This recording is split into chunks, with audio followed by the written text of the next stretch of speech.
thanks to the support as a channel member, Kevin McKenna. It's taking a little longer than planned for the new team to bed in together. We've not had the best start to the season, and today we head back to Coventry.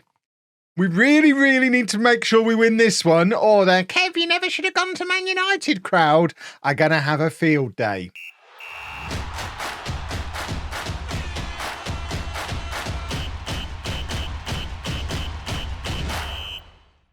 Hello and welcome to Club 3, Part 3 of Non-League to Legend. I'm Kevin. Coming up on today's episode, we are away against Coventry in the Premier League. We also face Newcastle. I'm not going to show you a Conference League game because we're absolutely destroying the Conference League. I mean, we've only played one game, but we won it 3. Okay, it was only a 3-1 win, but you know what? We should be destroying the Conference League. We're destroying local teams in friendlies during this international break. What we're not doing is destroying the likes of Ipswich and Brighton and Leeds in the Premier League, which has meant our start to the league season has been a little slower than ideal. 7 games in, we're in 6th place, only 2 points outside the Champions League spots. We're not really in a title race this year, never really expected to be. The board just want us to qualify for the Europa League.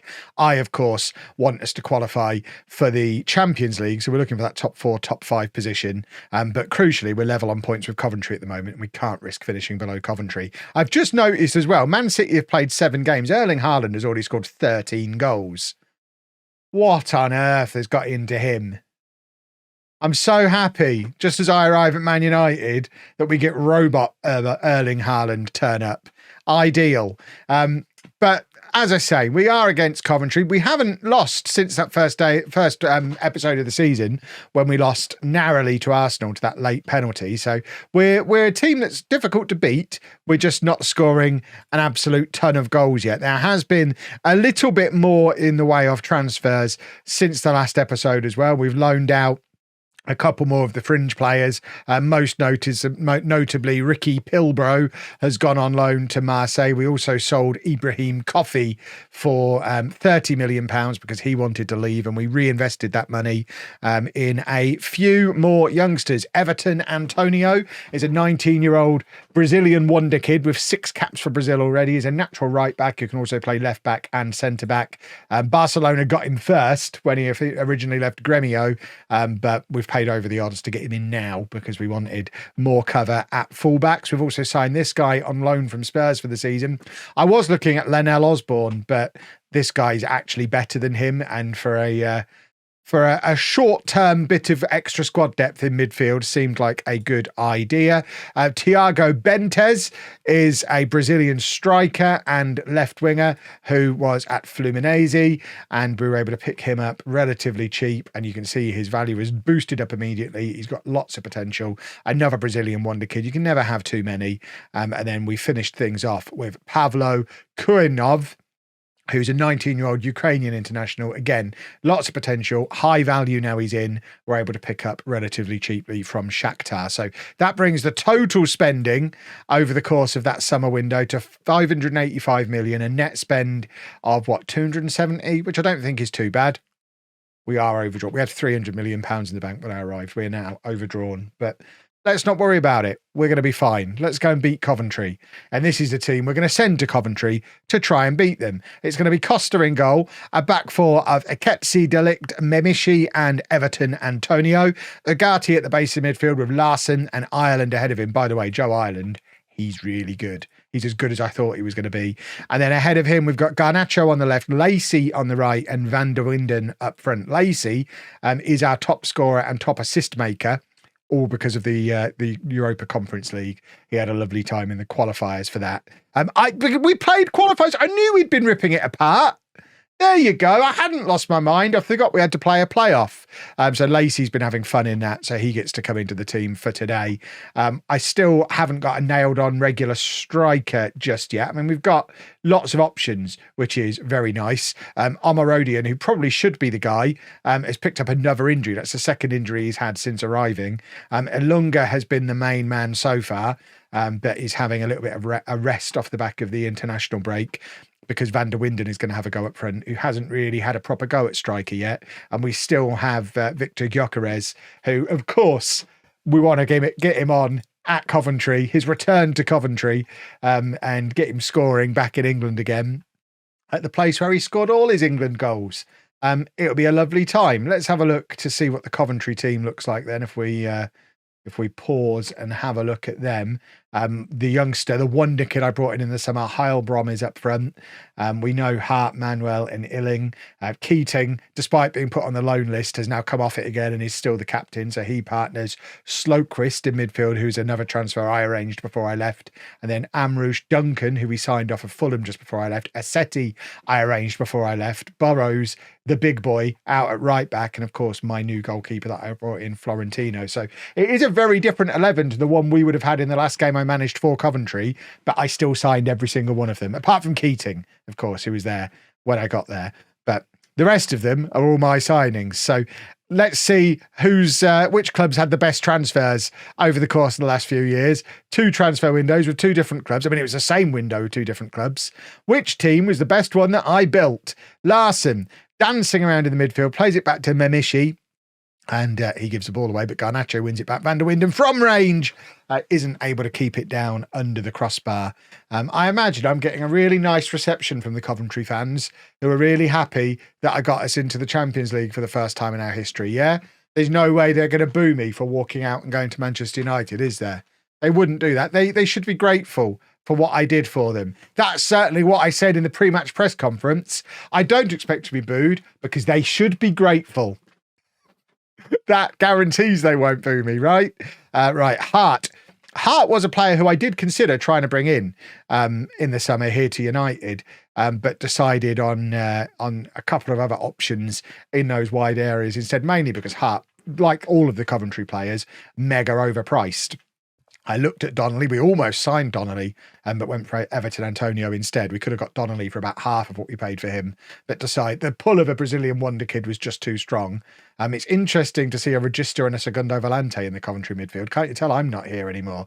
And also an inverted wing back and an inverted fullback. They've gone full on continental. It's like a hotel breakfast here at Coventry now. Goodness me.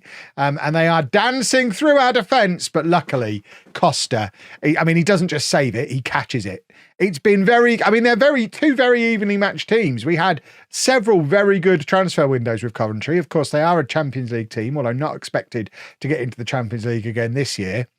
Whereas we're a very expensively assembled team who are still getting to know each other. That's why on that month-long international break we've just had, we played so many local teams, just trying to get some team cohesion, get the players used to playing with each other, getting them used to playing my way. It's not quite as effective at a team like Manchester United, though, because we had 36 players away on international duty. So the players who were beating the local whipping boys are not the ones who are on the pitch today, because these are all the internationals. So that little trick doesn't seem to work when you're at a team like Manchester United, which is a little bit unfortunate. But Ireland has the ball. He's given the ball away, but Larson dances into the area, and Hugo Larson is there with his 4th goal of the season. What a Manchester United midfield this is, by the way. Larson and Ireland. We got the guy on loan from Spurs. We've obviously still got Mainu at the club as well, but Larson and Ireland are something else as a combination. They are very, very good together. And we've seen it there. Ireland leading the charge and Larson backing him up. And it is enough to put us 1-0 ahead. Coventry fans are very sad. But as it stands right now, we are up into the Champions League spots, which is exactly where we need to be. Right. Let's try. Who's going to get booed more, me or Gyökeres? There's no way they could resent him leaving when he left. When he left, Coventry were a nothing championship team and he went to play big boy football. So I doubt he's getting booed at all. I probably still am. Bentes is coming on as well. But it is Gyökeres up front at the Coventry Building Society Arena. I think that's what it's called, against Coventry. This would be the moment for him to start justifying his £500,000 a week wages and start doing some goals for Manchester United, please.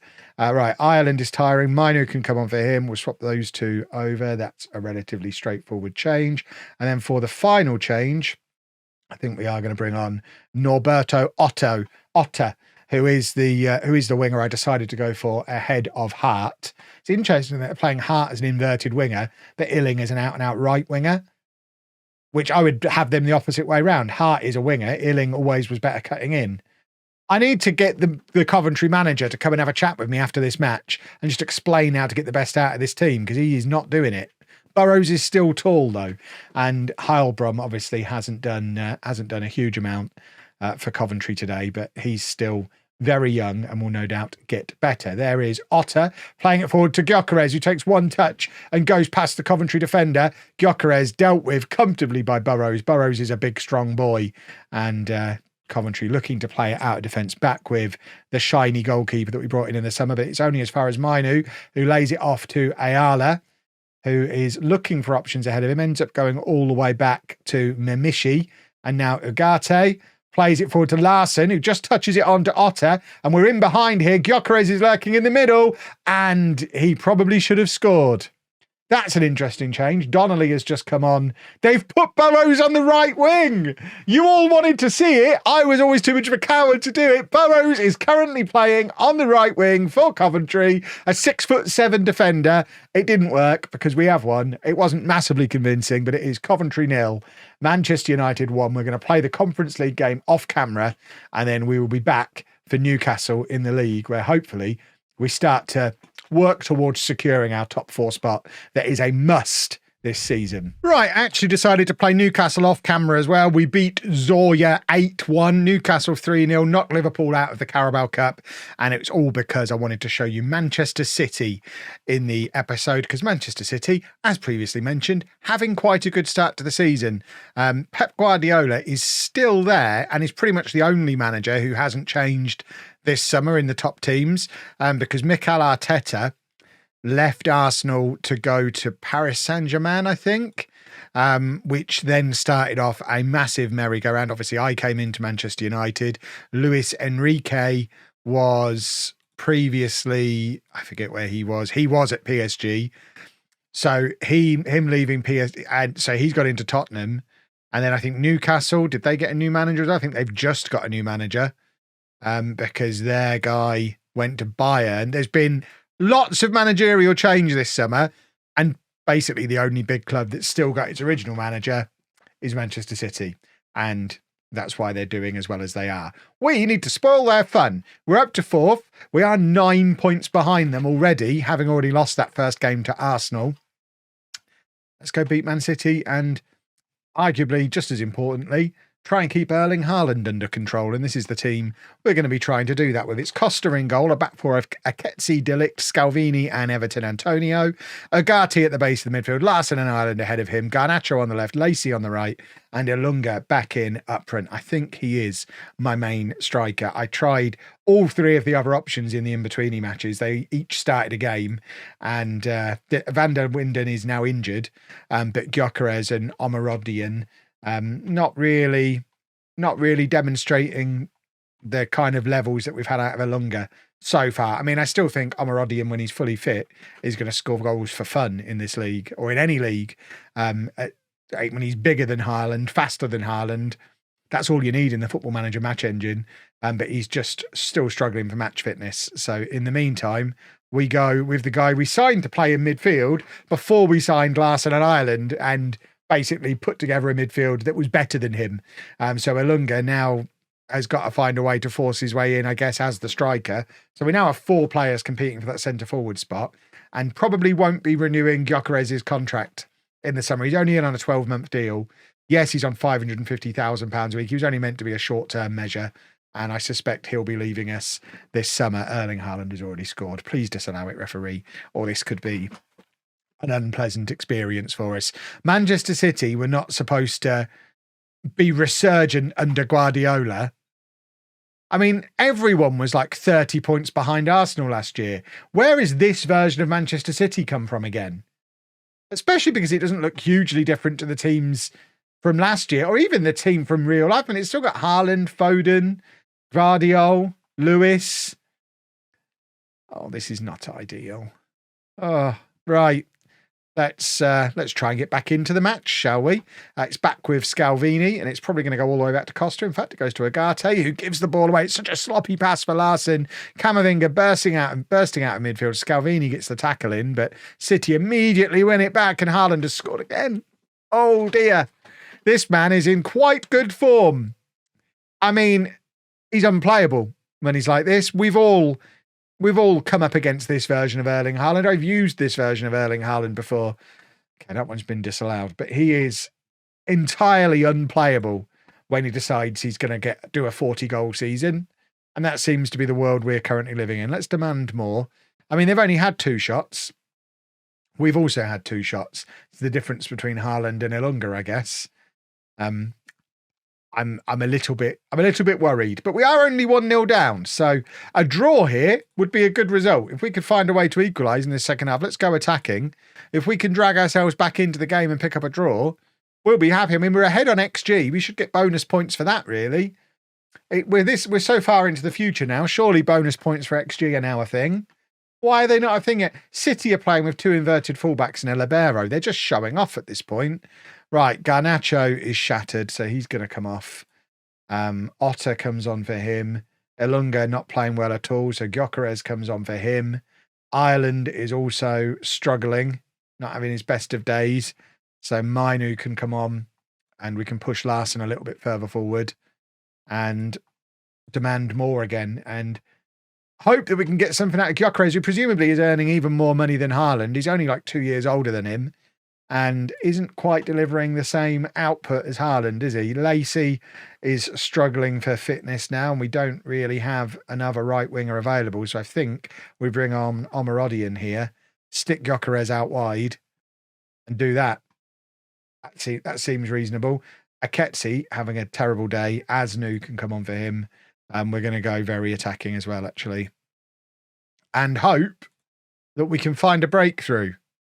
Come on, chaps. We're only 1-0 down. We've been the better team. If it wasn't for Erling Haaland being absurd, it would be level. But he's absurd. 19 goals already. What am I supposed to do? 19 goals? Okay, 18 goals. But still, he's had 2 disallowed. We're riding our luck a little bit, but still losing.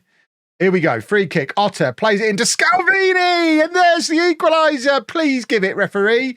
I know you've helped us out a couple of times with disallowed Haaland goals, but make sure you give that one for us. Go on, ref. Go on, ref. You know what to do. We dropped back to positive. Let's look at it on the replay. I mean, it was never in doubt. Scalvini's a big boy. Well, we've got a lot of big boys in this team. We are always going to be a threat from the set pieces because we are a team that is full of big boys. I'm going to offer some encouragement.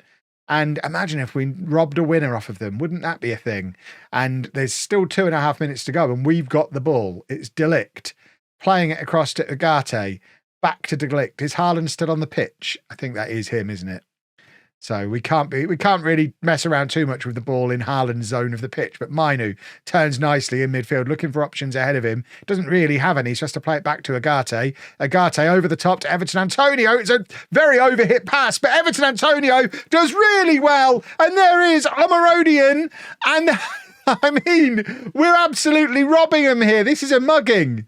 But this is the return of Manchester United today. We're in the title race now, boys and girls. We've come to Manchester City and we've beaten them. No one else has managed it this season. Hopefully, that's the day he arrives as our main man up front. We're going to try and do another one, aiming for Scalvini again. I mean, the combined height of our goal scorers is about 14 feet. Asnu is in behind. Are we going to make it embarrassing for City? Let's grab a third. Everton Antonio to Gyökeres. Oh, what a time to be alive. That one might be getting disallowed. That's a £550,000 goal, though, from Gyökeres. It's been given. It's Manchester City 1, Manchester United 3. It didn't look possible, but then we've changed the game with substitutions. That's why you have a bunch of super expensive strikers in the squad. Because if it's not going your way, you can bring a couple of them on, they'll both score, and all of a sudden, you find yourself second in the league, well in a title race, only 6 points behind City. It's on, boys and girls. We're going to win the league this year. If you've enjoyed that, please make sure you leave a nice big thumbs up on there for me. Subscribe to the channel for daily Football Manager videos. And thank you very much for watching.